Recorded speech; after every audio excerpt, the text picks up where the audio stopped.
Bon, aujourd'hui, on va répondre à toutes les questions concernant les Icebird Tattoo. Et bien sûr, je sais pas moi qui vais répondre à toutes ces questions. C'est Lucifer qui est actuellement avec moi. Donc maintenant, on passe en format question-réponse.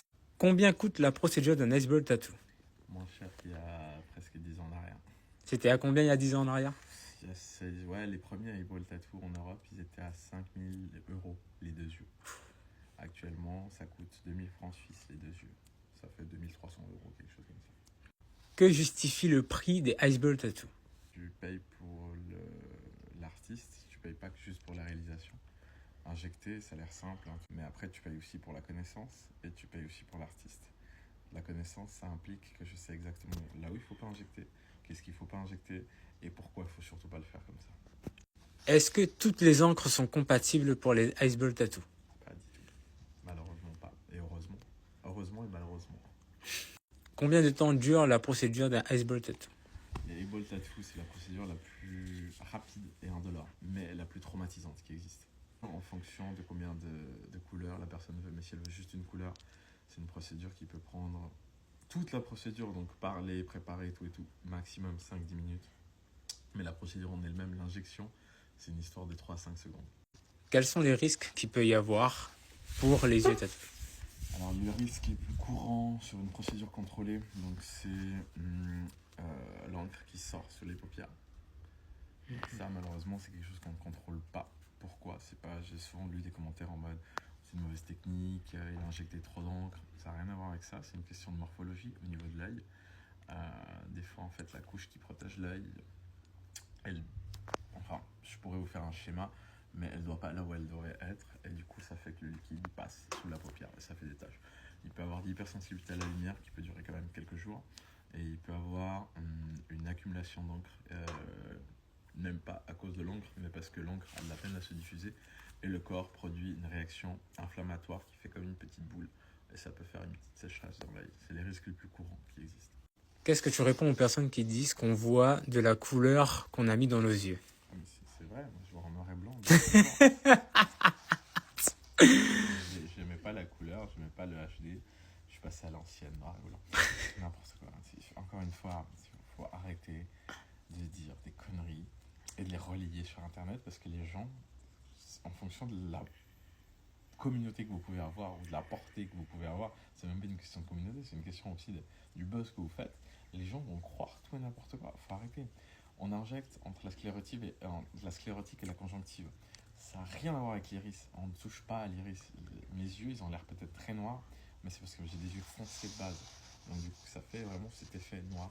Mais mes yeux sont pas noirs du tout. Je suis pas tatoué tout l'œil, mais vous êtes complètement malade. Si on injecte de l'encre dans l'iris, on fait devenir aveugle quelqu'un à la seconde où on injecte. Combien de couleurs peut-on injecter dans les yeux? Écoute, combien de couleurs? C'est une question un peu vague parce que moi, personnellement, avec des clients à moi, j'en ai injecté 5, 6, je crois.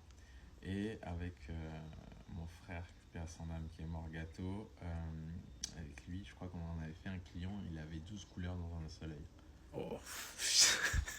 Peut-on changer la couleur de ses yeux autant de fois qu'on le veut? C'est encore une question très délicate, oui et non, dans le sens, oui, on peut faire une réversion, donc on peut faire un changement de couleur. Il faut savoir que l'encre, elle est plus du tout liquide. L'encre, elle ne réagit pas comme l'encre de tatou sous la peau. Elle reste dans un état liquide pendant 6 mois. Après 6 mois, elle rentre dans un stade de cristallisation au niveau microscopique. Et par la suite, on peut changer de couleur. Mais après, encore une fois, on joue avec l'œil humain. C'est quelque chose qui est très sensible. Faut être sûr quand même de sa couleur, quoi. Faut pas se réveiller tous les 3 jours et puis dire ah bah je vais réinjecter encore une autre couleur et tous les 6 mois réinjecter. C'est un peu comme les écarteurs. En soi, on peut les agrandir jusqu'à des tailles pas possibles, mais il y a un moment en fait les gens ça va péter parce que l'élasticité il y a une maximum. Donc oui, on peut faire des réversions. Je connais des clients qui ont fait 3 réversions, donc 3 changements de couleur. Donc on a réinjecté 0,2 2,25, 2,23 ml. Donc une seringue de 1 ml, c'est ça, mais c'est tout fin, tout petit. Donc du coup, c'est vraiment petit. Donc quand j'entends des gens qui ont injecté des quantités astronomiques, Dangereux pour l'œil. c'est même plus pour l'œil, c'est la personne, c'est pas un ballon. Hein. Est-ce que la procédure est réversible? Désolé, c'est des questions qu'on me pose. j'ai envie de répondre à la même connerie que l'autre, le chef japonais, quand on lui dit Smoky barbecue pork is halal. What?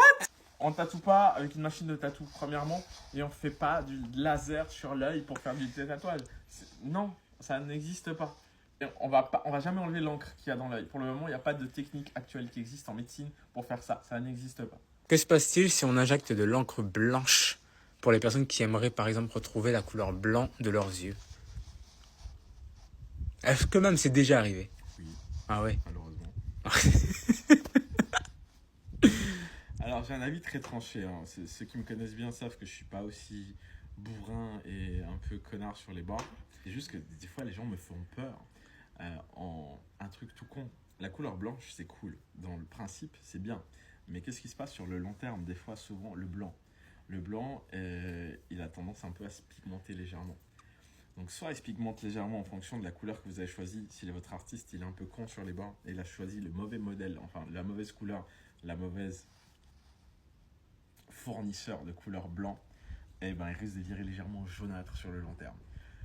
On peut mettre du blanc. Qu'est-ce qui se passe aussi, le problème de mettre du blanc? Moi, j'ai des clients qui ont du blanc, c'est très bien, c'est cool, sauf qu'à la seconde, en fait, on fait une photo avec un flash, c'est un peu des t-shirts fluo. Ah ouais, d'accord. Donc le flash, il fait, ça fait un peu japonais, ça fait un peu très manga, c'est super cool, mais c'est très, on voit vite qu'il y a quelque chose qui est plus perturbant qu'autre chose, ça va pas faire un effet naturel.